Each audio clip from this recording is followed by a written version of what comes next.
গরিব হইলেও ধনীর চাইতে ওই গরিবের মূল্য আল্লাহর কাছে বেশি। যে গরিবের ভেতরে আল্লাহওয়ালার সিফাত আছে, তখন এই আল্লাহওয়ালা বান্দার জন্য আল্লাহ তার বন্ধুরে হাবিবরে ধমকি দিতেও দেরি করেন। একবার নবী আলাইহিস সালাতু ওয়াস সালাম তিনি চিন্তা করলেন, আরবের লোকেরা আমার সাথে কথা বলতে চায়। আরবের লিডাররা খবর পাঠাইলো, আমরা মুহাম্মদুর রাসূলুল্লাহ সাল্লাল্লাহু আলাইহি ওয়াসাল্লামের সাথে কথা কইতে চাই, কিন্তু শর্ত ওই পাশে আবু যর, বেলাল, এই ধরনের গরিব সাহাবী যারা আছে এরা থাকতে পারবো না, শুধু আমরা সরাসরি ধনীরা নবীর লগে কথা বলবো। নবীজি প্রস্তাব কবুল করলেন। তারা নবীজির সাথে কথা কইতে আইছে।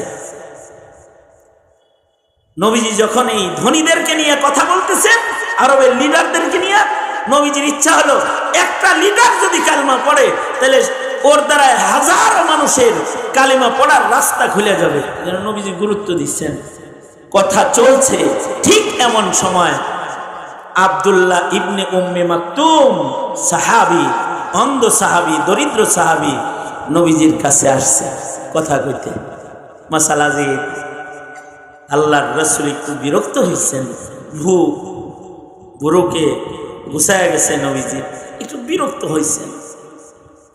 আল্লাহ তাআলা সাথে সাথে এই অন্ধ আল্লাহওয়ালার জন্য তার হাবিবরে ধমকি দিয়া কয়, আপনি ভ্রুক বঞ্চিত করলেন, আপনার কাছে এই গরিব এসেছে তাই আপনি যাদের যে ধনীদেরকে নিয়ে দাঁড়িয়ে আছেন, এমন লাখো কোটি ধনীর চাইতে এরকম একটা ফকিরের মূল্য আমার কাছে বেশি।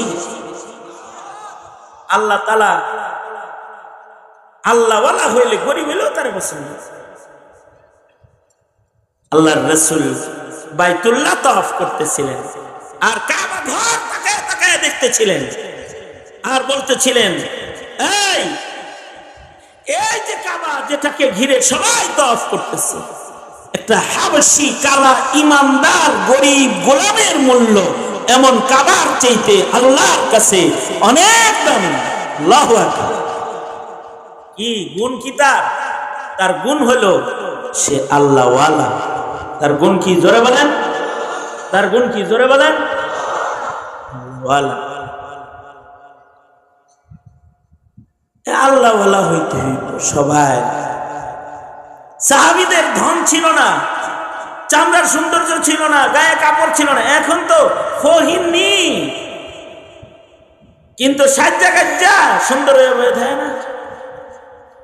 চেহারা দেখলে মনে হয় যে আস্তে একটা রাস্তার লেবার, কিন্তু টাইটি মেরে এইরকম ভাবে সাজছে মনে হয় যে উনি উপরস্থ কোনো সেনা অফিসার, বড় অফিসার, তাই না?